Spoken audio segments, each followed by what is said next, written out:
Drew Rosenhaus had some comments on several of his current and former Dolphins clients. We're going to get into that and more here today on Locked On Dolphins.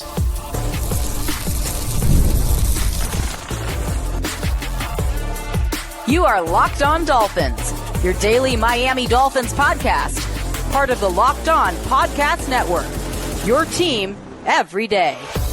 All right, Miami, welcome to another episode of Locked On Dolphins. It is your team every day here on the Locked On Network. I'm your host, Kyle Krabs, a lifelong Miami Dolphins fan, host of Locked On Dolphins, co-host of Locked On NFL Scouting, author of Touchdown Miami on Substack, NFL staff writer for A to Z Sports. Want to give a special welcome and shout out to our everydayers because it is your team every day. We don't just say it, we live it. Here on the Locked On Network, today's episode of Locked On Dolphins is brought to you by FanDuel. Use your profit boost on an NBA future and get entered for your chance to win a trip to the NBA Finals. Play your game with FanDuel, official sports betting partner of the NBA. Welcome to Combine Week. I am very clearly not at home. I am in Indianapolis. The Pacers arena is right across the street from the hotel I'm staying at, and started to already get some intel throughout the course of this week. I got in yesterday ahead of a snowstorm that came through on the mid-Atlantic. So I got posted up in Indianapolis last night, had a chance to go out to dinner, saw a couple of familiar faces out in the media space. It has begun. And the big news this afternoon already is that the Falcons are using their franchise tag on Kyle Pitts, not relevant to the Dolphins, and franchise tags aren't really going to be the Dolphins' cup of tea this year either. But it does underscore just how early these headlines can come out and just how much this week really is the epicenter of every team's kind of implementation of their blueprint for their offseason.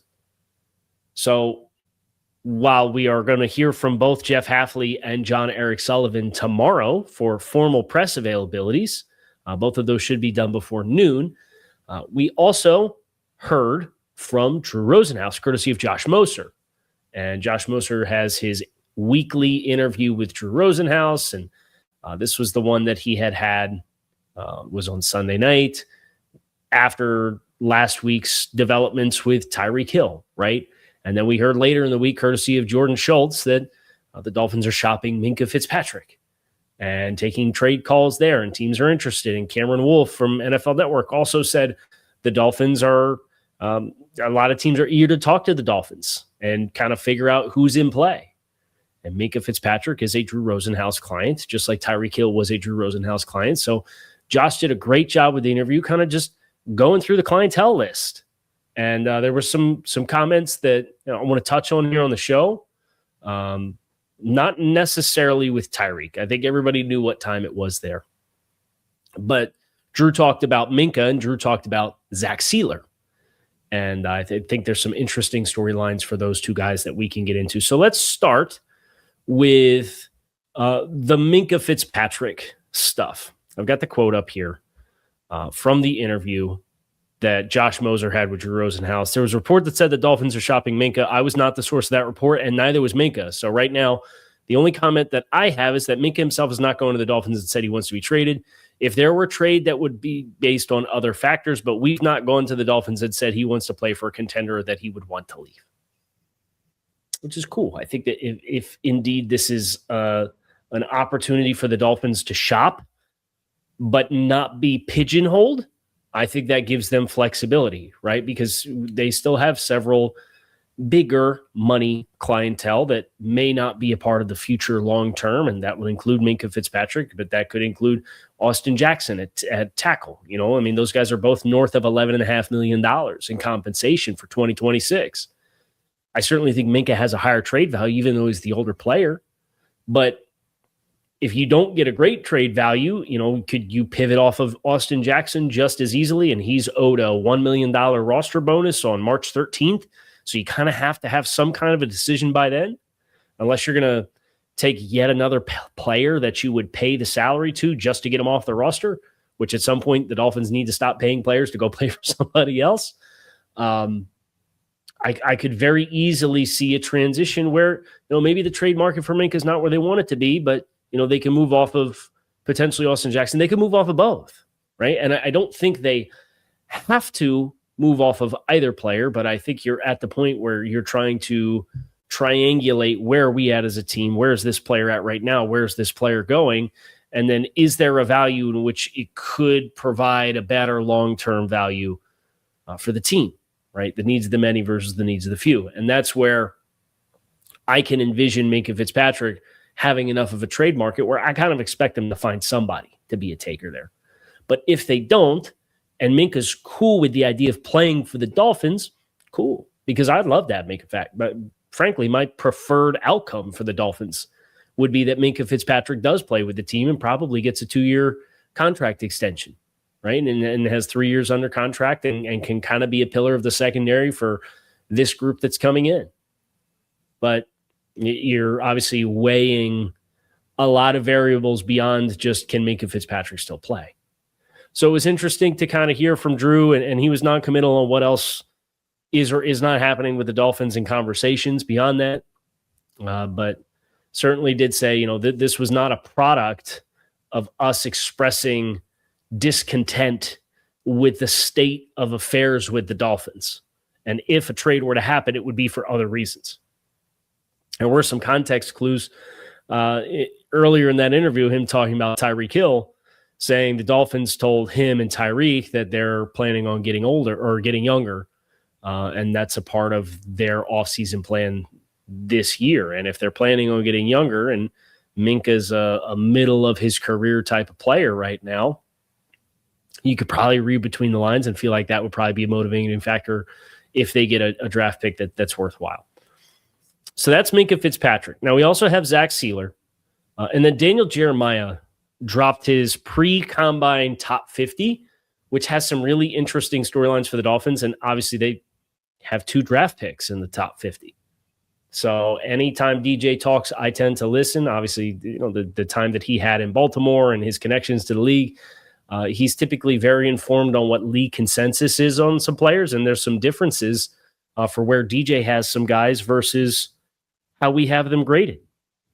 So with that in mind, we're going to go to break. We'll come back. We're going to talk about what Drew Rosenhaus talked about with Zack Sieler and the Dolphins situation with Zach. That's next. Make sure you guys stick with us. Tax season doesn't have to take over your life. This year, TurboTax is making it easier than ever to just hand things off and move on with your day. With TurboTax Full Service, you can have your taxes done for you by a trusted local expert from start to finish without stress or guesswork. Instead of spending hours trying to figure out your forms, you can meet with a local TurboTax expert in person or connect online. They handle everything from W-2s to self-employment forms and work with you to get every deduction possible. For a limited time, you can have your taxes done by a local TurboTax expert for just $150 all in if a TurboTax expert did not file for you last year. Just file by February 28th. Take taxes off your plate. Get back to your life. Visit TurboTax.com/local to book your appointment today. Drew Rosenhaus's touch point with Josh Moser on Zack Sieler. And I want to offer an observation. And it has to do with Kyle and his salary cap, right? I do think I'm going to try my best moving forward to differentiate between a salary conversion and an actual restructuring of a contract, because those are 2 different things. And the word restructure is at its core used to describe both, when in reality they are different mechanisms of a contract. So Drew Rosenhaus was asked if the Dolphins had approached Zack Sieler or Drew Rosenhaus about a contract restructure, which would be renegotiating his pay, whether that's, more pay, less pay, whatever, right? And a salary conversion is taking base salary and converting it to a bonus, just for the sake of cap purposes. It doesn't change the cash that the player's owed. It doesn't change the qualifiers for how the player receives the cash, any of that kind of stuff, right? And the way that the Dolphins, when they did the contract extension with Zack Sieler last summer, there is no conversion potential for Zack Sieler's contract. It's already baked into his contract that he has a minimum veteran salary and then an option bonus, which is treated like a signing bonus that is paid to him in the summertime. And when that is paid, he gets the cash up front in full, and then the payments against the salary cap, how you pay that debt off as your credit debt, essentially, is spread out into 5 monthly payments every year against the cap. So they automatically, when they did the deal last year, they automatically baked the salary conversion into the deal so that you don't need to do anything to move the money around for cap management purposes. So there's no savings to be had with Zack Sieler's contract. And I think that's an important footnote because I've seen some people talk about his cap charge and what it is and with the money that he's owed and there's no way to move that money around. It's been done proactively. And I think that's an important footnote. But Drew was asked about restructuring Zack Sieler's contract. Here's what he had to say. Usually, when you have a client that's going to be asked to restructure, typically those conversations would have taken place at this point. And Drew earlier said, no, that conversation between the Dolphins and Zack Sieler has not happened. Certainly not going to speak for the Dolphins and what the future may hold, but all indications are positive relative to Zack and the Dolphins for this upcoming season. Great. Cool. And Zack is like Jalen Waddle in the sense that you would lose salary cap space to trade Zack Sieler right now. And obviously his stock is not as high as it was 12 months ago because he didn't have as impactful of a season this year than he did the previous 2 years combined when he had 10 sacks in each of those 2 years. And obviously that's the needle-moving statistic for a defensive tackle. And he, frankly, was not particularly good the first month of the season. I thought he settled in fine, just like the rest of that young group around him. And I'm sympathetic to some of the challenges that yielded the stressors and the pains that last season brought, and knowing that some of that's outside of your control, but some of it was in your control, right? But you could obviously be at a point if you're the Dolphins. Here's where I appreciate that Drew said, I'm not going to speak for the Dolphins in the future may hold, because, a team could call at any given point.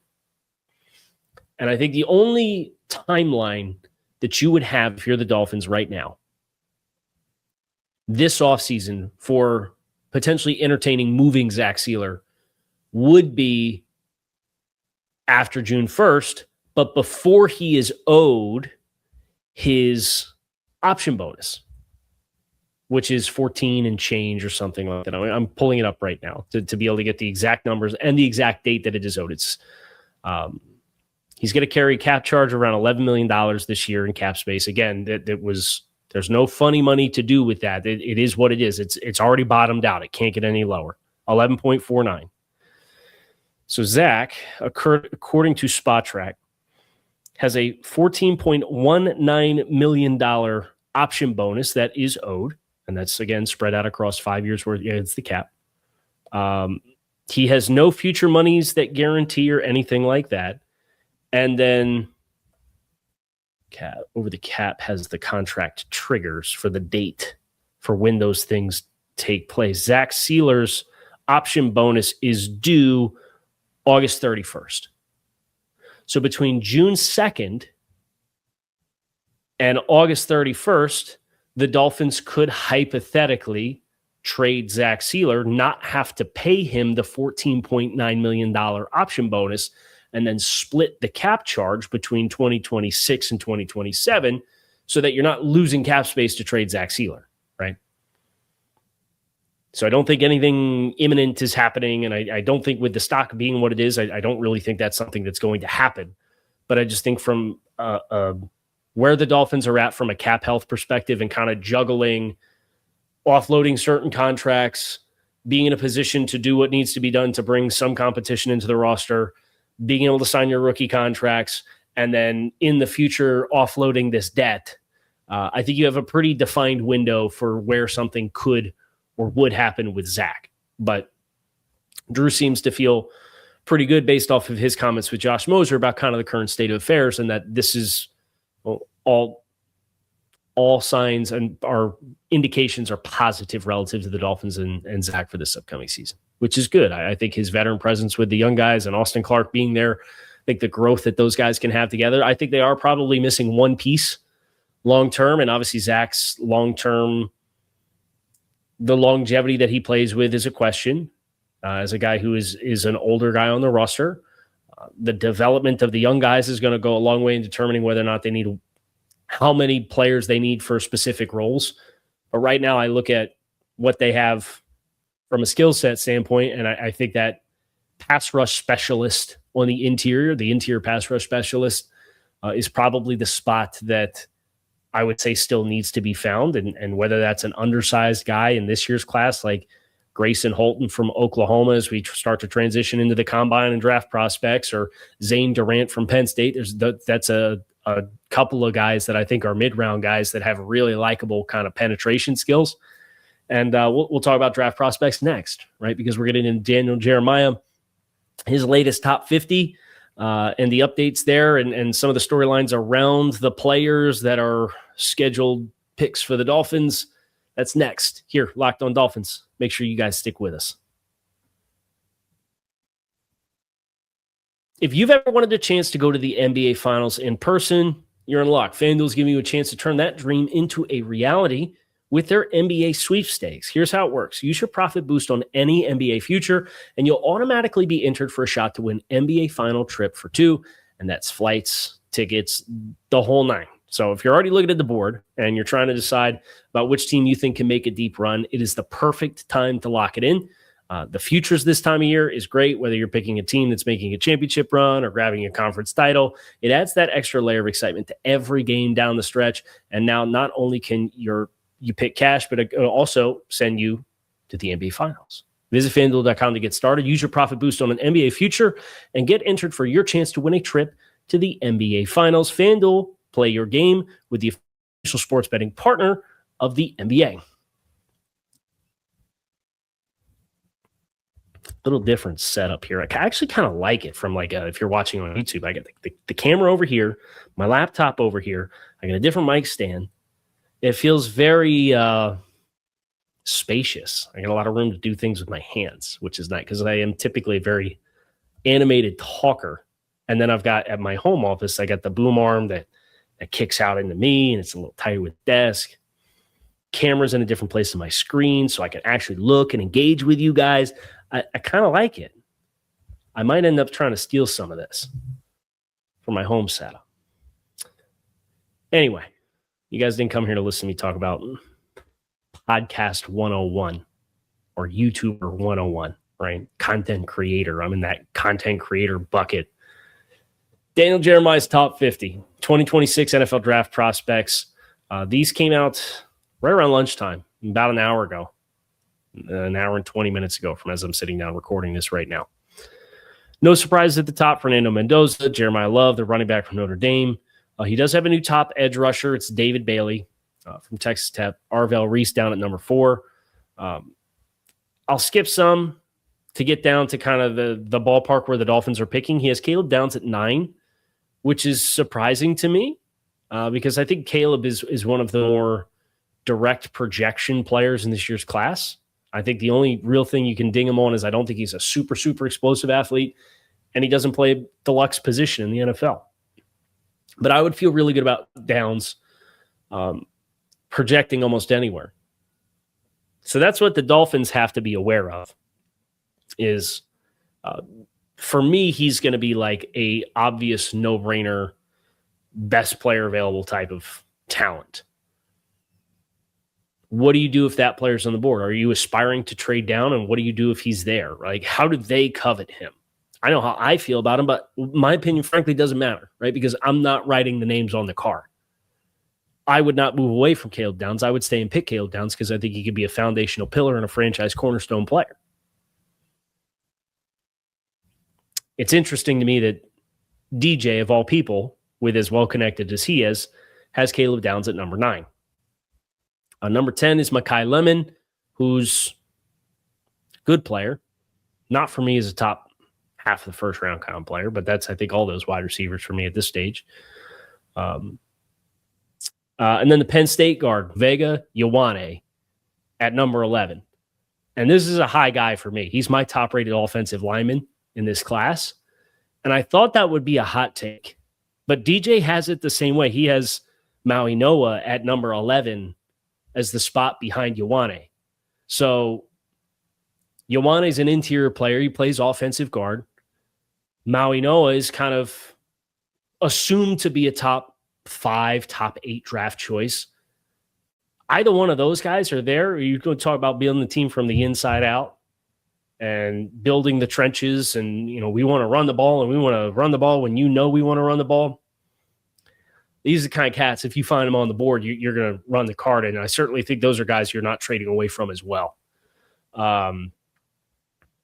Spencer Fano, it comes in at 14, so he's actually DJ's third-rated offensive lineman. I like Fano, but he's a little light in the trunk for me. And I would like guys that have a little bit more mass and density and displacement ability. I think Fano's much more of like an elite mirror guy for a guy of his frame and stature. And it doesn't really move me for kind of what we're hoping to see the Dolphins evolve to be offensively. I mean, the athleticism is obviously amazing, but wrong kind of player for this time for the Dolphins, and I think what they want to be, in my opinion. Also has Jermon McCoy, the corner from Tennessee. Sounds like he's going to have some good feedback on his medicals. He had a January ACL injury, missed all of last year. He was kind of ramping up, and then the season got off the rails for Tennessee, so he kind of transitioned into draft prep, and he's got a chance to showcase that now. And I don't think this player is going to be in play for the Dolphins at 11. But I talked to 2 people that are in the evaluation industry and business in some way, shape, or form yesterday, and both of them raved about Toledo safety Emmanuel McNeil-Warren, who comes in at 15th. He's up 4 spots on DJ's top 50. The buzz that he's getting from those in and around the league that I've been talking to, both leading up to this trip and already yesterday, is undeniable. So if the Dolphins were to get into a trade down type of situation, we've talked about Caleb Downs and Minkah Fitzpatrick as the safety position and Jeff Hafley's defense and how important those guys were in Green Bay. It's another example of somebody who could fill that. And potentially you're moving down, you're getting a prolific, dynamic athlete, and you're simultaneously also getting more draft capital. So that's one to watch. He would be on my trade down, how does the board fall kind of list for somebody to watch. Jordan Tyson's down at 17. He's projected to be a top 10 pick in a lot of the mocks, so that's something to watch. The medicals has been kind of a question there for him. Cassius Howell, Texas A&M, comes in at 21st. I've seen him ranked frequently in the teens. I just finished the deep dive not a couple days ago, and I really like him. But the run game stuff for Miami and their edges is probably kind of the same spirit as a Spencer Fano, right? He doesn't have great length. He's about 250 pounds, 6'2", and he's got some great pass rush stuff, but block deconstruction and playing the run, he's way up the field against the run, pretty inconsistent as far as close quarters combat and being able to get off of blocks. I think, the Browns, the Jim Schwartz defense, obviously Jim Schwartz isn't there anymore, but that style of defense probably has a great fit for him. And if Sully's bringing the big bodied approach up front, right? You think about Van Ness, you think about Enigbare, you think about Rashawn Gary, who at times at Michigan was a tweener with some inside-outside stuff. You think about Colby Wooden from Auburn as kind of a big end tackle, blur the lines kind of guy. It's a lot of big, long guys. And Cash Howell's kind of the opposite of that. Getting down to the 40s, I want to acknowledge some names here that are down around where Dolphins' second pick is, and that includes Ty Simpson, who's going to throw this week at the Combine. He's at 40. And obviously, your investment that you make in free agency, if you sign a quarterback, do you trade for a quarterback? Do you draft a quarterback? I think the early second round, especially if you can trade down a little bit in the first round, pick up some more day two ammunition, hypothetically, that's about the range where, I think the Simpson conversation should start. And I haven't done a full eval there, and I've got some big-time questions about the stature and the 1 year starting experience and the ability to drive throws down the field. Like, those are the three big holes I have on the resume that I haven't decided exactly where I fall on it yet. I would not use a first-round draft pick on Ty Simpson. But if you get into the early second round, and obviously there's a payoff there and there's a commitment to, we're going to keep investing in quarterbacks until we get to a certain caliber of play, and then we're always going to make sure we stay ahead of it with our needs. There is an intersection where I think the juice is worth the squeeze. It's not in the first round. So it was interesting for me to see Ty Simpson kind of right there. Does he get elevated in this year's class because of the other quarterbacks around the league that are available? Some other names to know: Anthony Hill, linebacker from Texas, very fluid, prolific, dynamic athlete. If you want two guys with space, pace, and speed, and Jordan Brooks and another guy like that, I think Hill fits that mold a little bit. Malachi Fields, big body wide receiver from Notre Dame. Keontae Scott up into the top 50. He was not ranked in DJ's first one. Kind of a nickel player out of University of Miami. He's a lot of fun. Scott, and I don't know that a top 50 pick for probably a nickel only. You're kind of in the Jalen Petrie territory, and that's worked out well for Houston. So I could see a world where Scott makes some sense. I think in a perfect world, he's a pick a little later, but it's not a perfect world, and it's not a perfect draft class. Zion Young, 47th. Drew some DeMarcus Lawrence comps at the Senior Bowl. I like his game a lot. I don't think he's overly refined as a pass rusher, but I think he fits that. We just talked about, like, big ends and big defensive linemen school of thought. I think Zion Young fits that to a T. So I think that's a name to know. And then he had Chase Bisontis, a guard from Texas A&M, falling out of the top 50. So there's not a lot of interior offensive line representation other than Ioane at the top of the draft, who's one of my favorite fits at 11 because he's my top-rated offensive lineman. That's going to do it for today's episode of the show. I hope you guys enjoyed. Kyle Krabs, keep it locked in right here on Locked On Dolphins. It is your team every day. Appreciate you guys checking out Locked On Dolphins. Come back, see us again soon. We are here in Indianapolis for the 2026 NFL Combine. Talk to you all again soon. Go Fins.